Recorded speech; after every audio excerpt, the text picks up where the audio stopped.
আসসালামু আলাইকুম। আজ আমরা জানব মাইকেল মধুসূদন দত্তের পৈতৃক বসতবাড়ি ও এখানকার জাদুঘরের গল্প।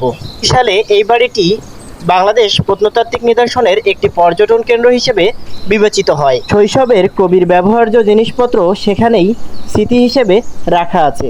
দর্শনার্থীরা সেগুলো দেখে এখনও আবেগ আপ্লুত হয়ে পড়ে। কবির ব্যবহার্য নানা জিনিসপত্র যেমন স্টিলের বাক্স, কাঠের বাক্স, এছাড়াও আলমারি, এছাড়াও রয়েছে কবির বিভিন্ন ধরনের আসবাবপত্র, যেগুলো এখানে দর্শনার্থীদের জন্য রাখা হয়েছে। দর্শনার্থীদের জন্য এখানকার প্রবেশ মূল্য মাত্র 20 টাকা।